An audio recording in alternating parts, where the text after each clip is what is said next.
OK，welcome back， 欢迎回来，同学们。同学们一起看到122页上面。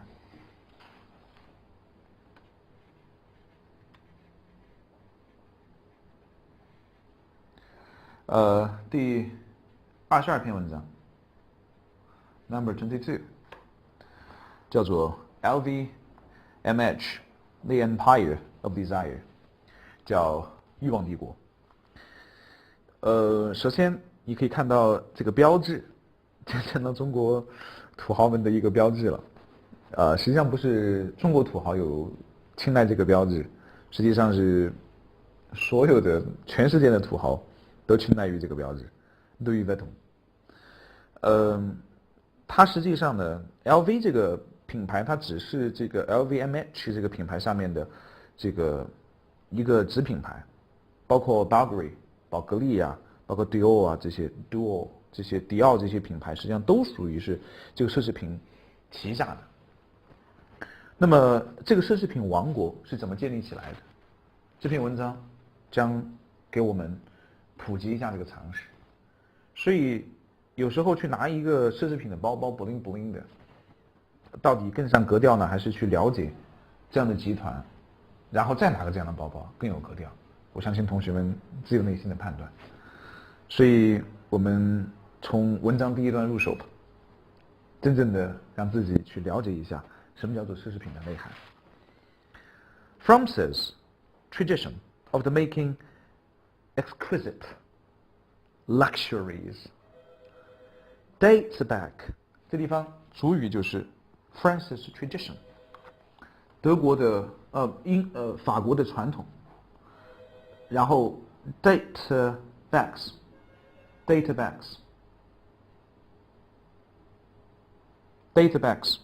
可以追溯到 date 或者 dates back， sorry something dates back，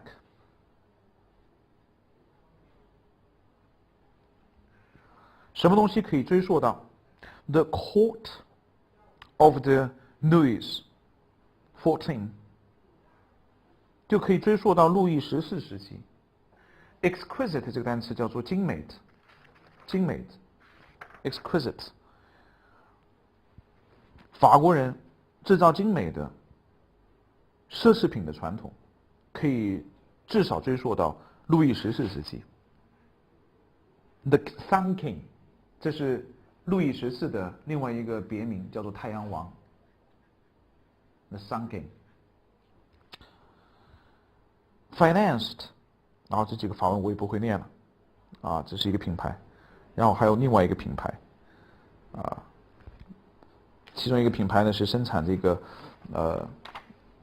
就是家具的，对不对？生产这个包面的，对不对？生产木工的，反正就是当年的这个奢侈品吧。怎么去打造一个豪华的车厢？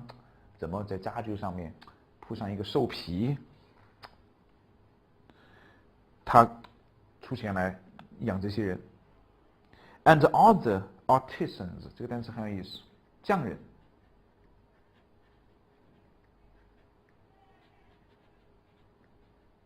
他出钱供养这些匠人 ，who made the beautiful and largely using these things for the court of Versailles，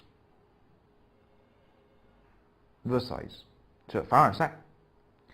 而这些匠人呢，主要是生产一些非常漂亮的，但是实际上根本没有用的东西，就为凡尔赛宫廷的人生产这些东西。Bernard Arnault might be his heir，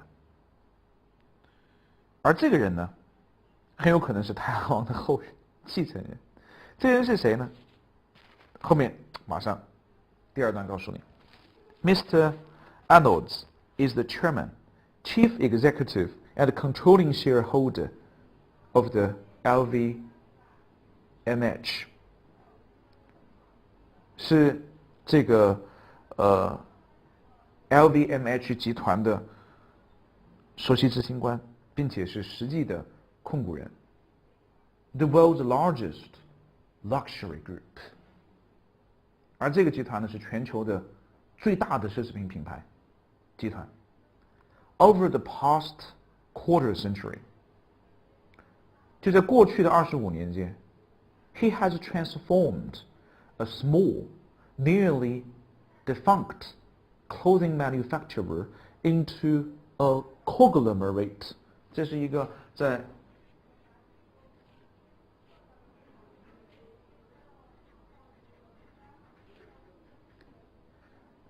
阅读当中经常可能会见到的大型的跨国企业、巨头、联合企业，就像之前看的 cartel 一样的，它将一个小的，并且是濒临破产的一个小的制衣作坊，就变成了一个大型的企业集团。而这个大型的企业集团呢，控制了将近有60个奢侈品品牌。Credit Suisse a bank， 这也是个 bank， 一个银行，就好像之前我们讲到的，对不对 ？Barclay 都好 ，a bank， 同意解释。Predicts that 就给出了预测，说 LVMH's combined sales will reach 27 billion。今年的销售总额 combined sales 将会达到270亿美金，330亿美金相当于270亿欧元。Its profits in 2011 were 3.5 billion。2011年的利润是350亿美金。And its market capitalization is a cock-popping 62 billion。所谓的 cock-popping 就是香槟的这个就是香槟盖啪往上啪 cock-popping， 这个 cock-popping 将的达到了620亿，这个比喻。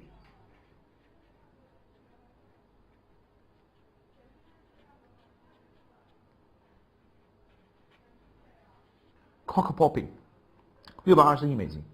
LVMH is more profitable than other luxury groups。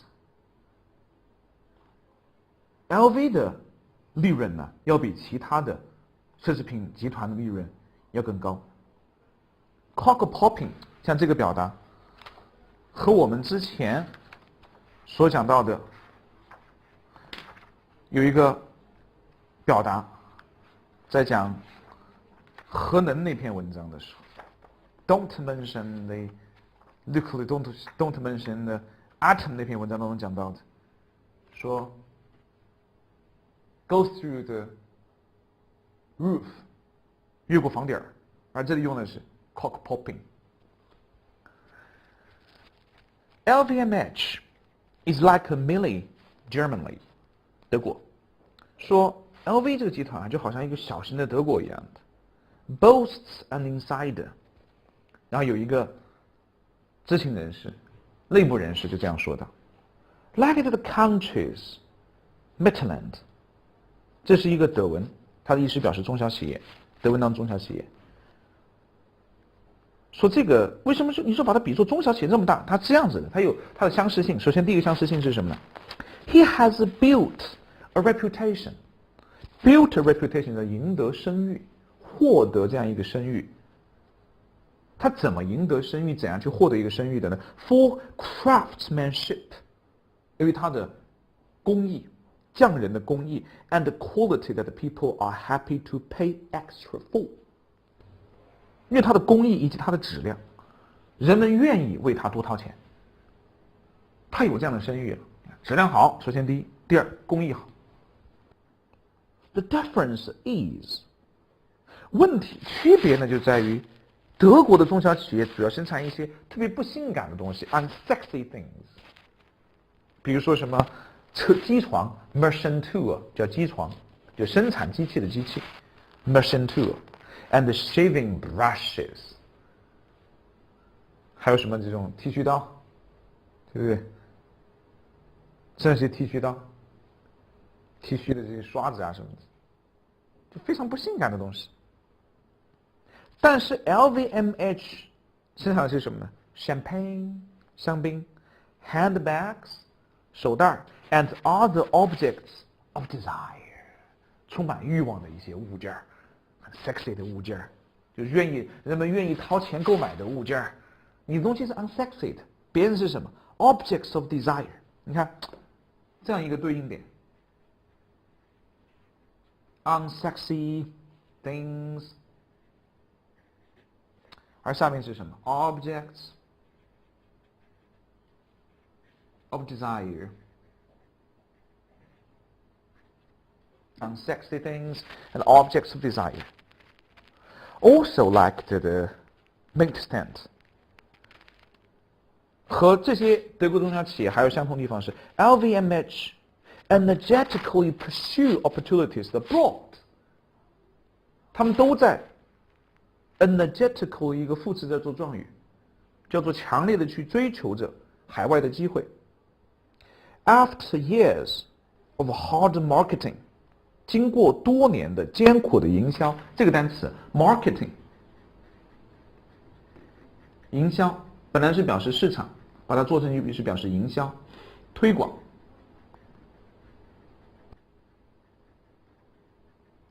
经过多年的营销和推广 ，it has persuaded， 它已经说服了 much of the Asia's new middle class。It has persuaded。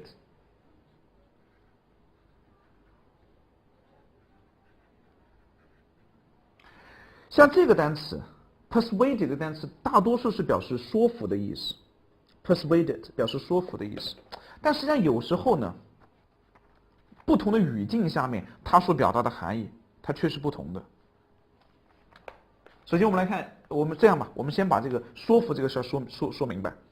他已经说服了，已经征服了亚洲的新的中产阶级 ，Asia's new middle class， 说服了什么呢 ？Its wares， 说我所生产的产品 wares， 产品，我的装备，我的物件 ，confer， 传递，带有，拥有 ，a whiff。of the European sophistication. The whiff of sophistication. 我可以给你带来的这种 whiff 气息啊，我带这样的气息，一阵这种感觉，怎样的感觉呢？那就是欧洲的 sophistication 的感觉。那么你说老师 sophistication 如果查字典是表示圆滑、精明世故，但其实在这儿你在语境下就感觉到所谓的欧洲的圆滑和欧洲的精明世故，那实际上就告诉你说，欧洲嘛，老牌帝国主义所在地，就所谓的高贵的感觉，贵族的气息 ，the whiff of the European sophistication， 带给你欧洲贵族的气息，带给你欧洲淑女的高贵、绅士的优雅，对不对？这种感觉。Sales， 因为经过这个 marketing。因为你看 LV 的广告都请的是很多种老牌的，像比如说像康纳利啊这些人来做的广告，老的007做的广告。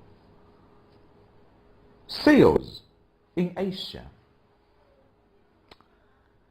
在亚洲的销售 ，Japan expected accounted for 27% of the total in 2011。那么 up from the 17 in 2001， 在10年间，就从01年到11年，就这10年间，它在亚洲的销售总额已经占到它销售总额的27%，而在从17%上升到20%几了，就除开日本。后面之前打个括弧告诉你 ，Japan accepted， 也就是说除开日本之外的亚洲地区，因为他们往往不把日本人当亚洲人嘛，对，日本人就不是人，对吧 ？In Japan， 在日本 ，which generated 15% of the group's sales a decade ago. In Japan, which generated 15% of the group's sales a decade ago. 在10年前啊，日本销售总额就占到整个集团销售的15%。所以日本，你看，都好给你啥说明说，startlingly 85% of the women now own the Louis Vuitton product。之所以说日本能够占到它的销售总额的15%，是由于每一个日本女人，有85%的日本女人都有一件路易斯就是 LV 的产品，所以不是说中国的土豪这样，全球土豪都这样，全球屌丝也都想这样，所以你经常可以看到地铁里面就挤着地铁然后拿着 LV 的人。It takes a rare talent. It takes a rare talent to be ubiquitous. 啊，这个单词叫做无所不在，这单词特别棒，无所不在。说白了就大陆货啊。And yet， 但是又保持着 exclusivity，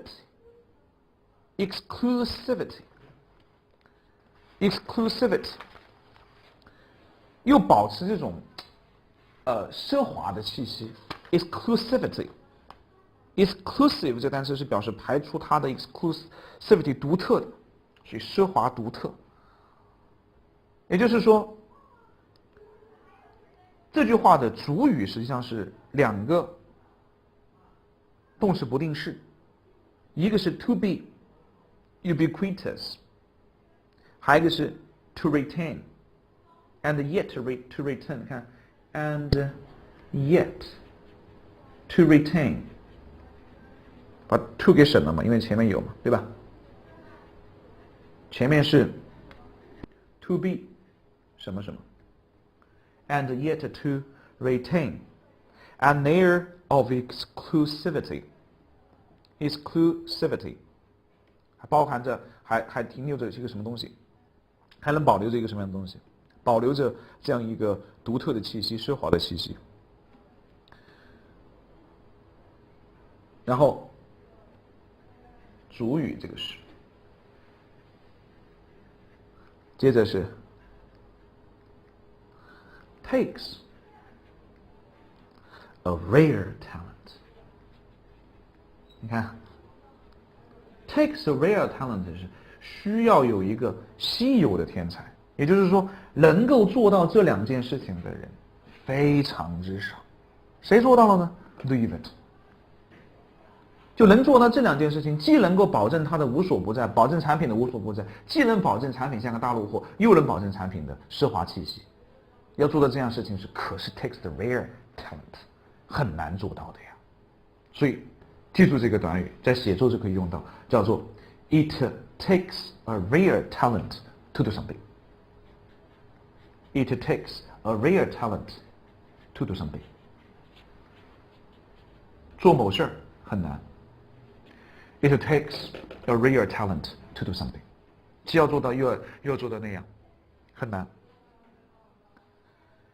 A final similarity is that， 继续比较，你看在第2段、在第3段、第4段和第5段都在比较，把 LVMH 把它比作是一个德国的小型工厂 ，Mini Germany， 像一个小型德国，特别是像个德国的小型工厂一样的。A final similarity is that, like the Mittelstand，LVMH is made up of the lots of the family firms。这个集团是由大量的家庭公司、家族产业 （family firms） 构成的。德国的小企业也是一样的，家族企业。不同的在于 ，the difference is that the ones that make up the LVMH has been swallowed by the hungry conglomerate.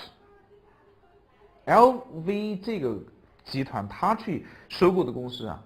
这些它的旗下呢，都是通过这种并购、强行收购过来的 ，swallowed by the hungry conglomerate， 强行收购过来的。这样强行收购过来呢，肯定有一些人是会不满意的。然后中间有个段落我们把它删除掉了，所以你看上一段的时候会显得有点突兀。在考研英语的真题当中，经常是这样子的。实际上，段落和段落之间连贯性并不是很好。这个段落和段落之间连贯性不好，跟这个就是作者没关系，是由于我们为了保持它的字数删减上没办法删掉的。你看最后一段就说 Some didn't object， 有一些人并不反对被 LVMH 这个集团所收购。比如说去年的时候 LV 公司就收购了宝格丽 Bulgari， 宝格丽也是一个非常著名的品牌，是一个意大利的珠宝品牌。花了多少钱收购呢？43亿美金收购，43亿欧元。The Bulgari family were happy to take the cash。宝格丽这个家族就很愿意去收现金。Their business had hit a rough patch， 非常好的一个固定表达，画一下叫做 hit a rough patch， 遇到困难了。After the collapse of the Lehman Brothers in 2008， 在08年雷曼公司垮台之后，也就是在金融危机之后，这些公司其实就已经有困难了。Hit a rough patch。And they thought Mr. Arnold would make the good sugar daddy for their brand。这个 sugar daddy 奶爸，对不对？甜爹啊 ，sugar daddy 啊，甜心老爸。为什么？就觉得你看这个Arnold 就是这个 LV 公司的老总，就为他们的公司品牌就带来了收益。那么刚才给同学们讲到一个叫 persuade 这个单词，我们回过头来再给同学们讲一个句子，你来看一下，在这个第二页上面的最后一段当中那个划线的句子，叫做 That means there is no reason. That means there is no reason why they could not do everything a compromised desktop can be persuaded to do。 这儿的话 persuaded 在这儿你就不要把它理解为说服的意思了，我直接讲可能你会觉得很突兀，先把这句子看一下，还是那句话，就是任何一个单词你放到语境当中去。 That means 这意味着 there is no reason why they could not do， 双重否定这个句子看清楚了吧？这并不意味着 there is no reason 这里没有原因，为什么他们不做一切事情？言下之意就是什么？这意味着他们把这个双重否定变成肯定。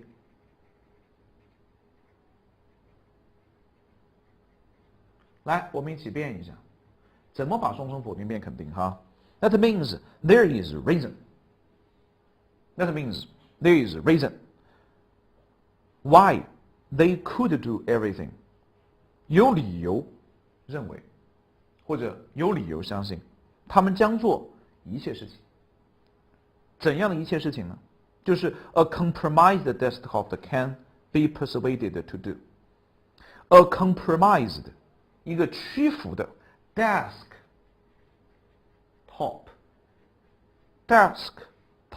台式机。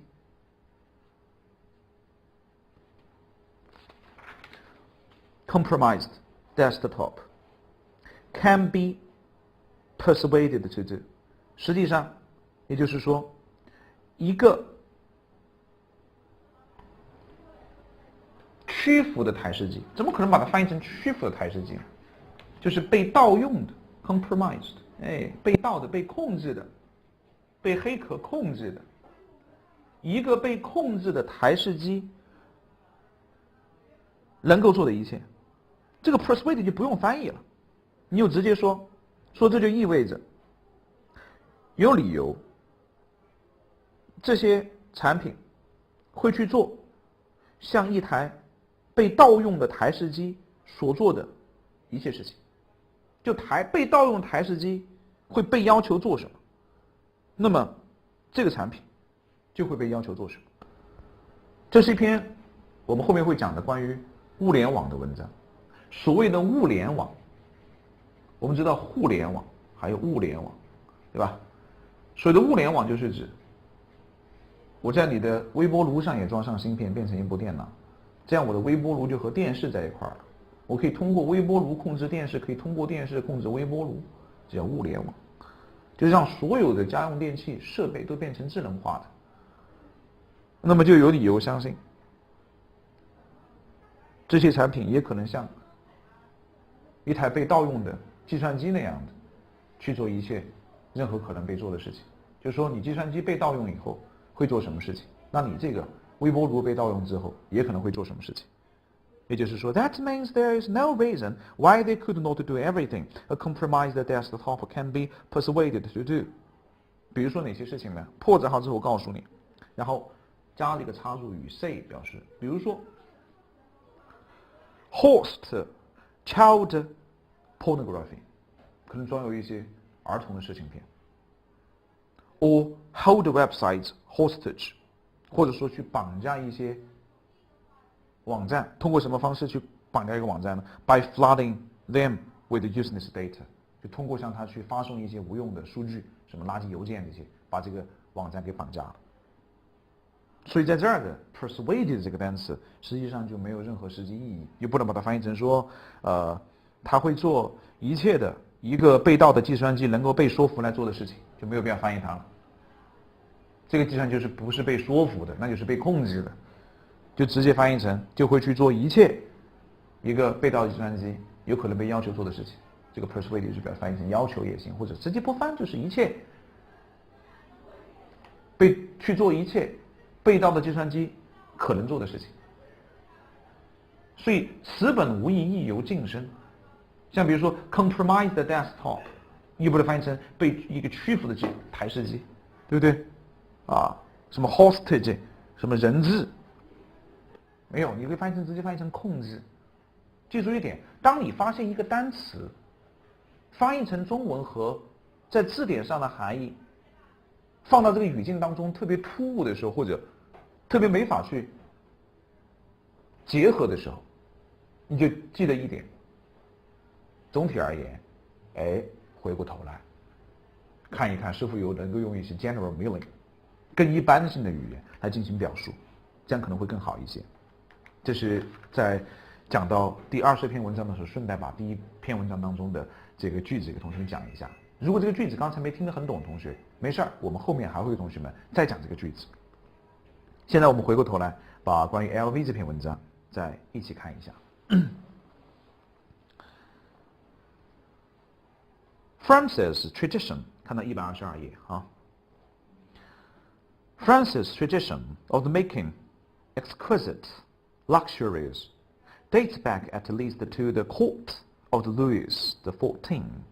The Sun King financed, and other artisans, and who made beautiful and largely useless things for the court of the Vincennes. Bernard Arnault might be his heir. Mr. Arnault is the chairman, chief executive, and controlling shareholder of LVMH, the world's largest luxury group.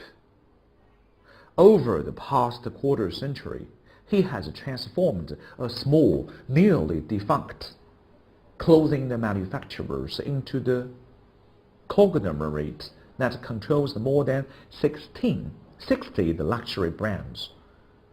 Credit Suisse, a bank, predicts that LVMH's combined sales will reach 27 billion this year. Its profits in 2011 were 3.5 billion, and its market capitalization is the cork-popping 62 billion. LVMH is more profitable than other luxury groups. LVMH is like the mini Germany, boasts an insider like that the country's Mittelland. It has built a reputation for craftsmanship and quality that the people are happy to pay extra for. The difference is, the Mittelland makes the unsexy things such as the machine tools and shaving brushes, whereas LVMH makes the champagne, handbags, and other objects of desire. Also like the Mittelland, LVMH energetically pursues opportunities abroad.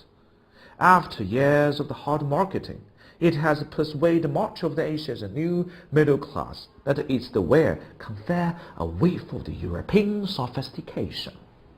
Sales in Asia, Japan accepted, accounted for the 27% of the total in 2011, up from the 17% in 2001. In Japan, which generated 15% of the group's sales a decade ago, a startling 85% of the women now own a Louis Vuitton product.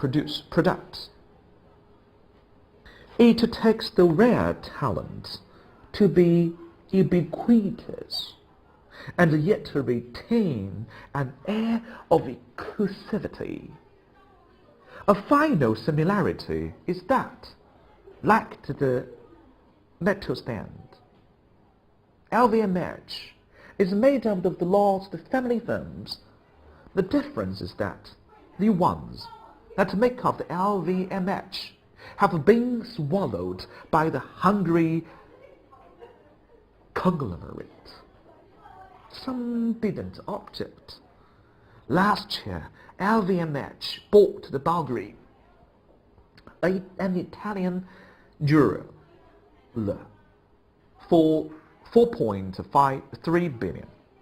The Bulgari family were happy to take the cash. The business had hit a rough patch after the collapse of the Lehman Brothers in 2008, and they thought Mr. Allard would make a good sugar daddy for their brand. 那么在这儿就谈到了它的历史，也谈到了它的特点。首先，它的产品质量很好，而且也有诱惑性，成功的开拓海外市场，并且不断的并购。当然，其中也谈到了并购呢也有受益者，才能让它不断的成长。所以你们其实下来可以去登录一下 LV 的网站，你会发现，确实，整个它网站上所呈现出来一个地图，就是世界的5大洲的一个地图，就好像是一个魔咒一样的，把全世界的无聊的女人们都吸引到它的周围。它的产品的这样一种宣传也好，各方面也好，可以说是值得所有的有志于去进行商业营销的人学习的，特别是关于奢侈品品牌的营销，是非常不错的。你可以从中有所了解，然后呢可以进行进一步的深度阅读。好，我们这篇关于 LV 的文章就讲到这儿，谢谢大家。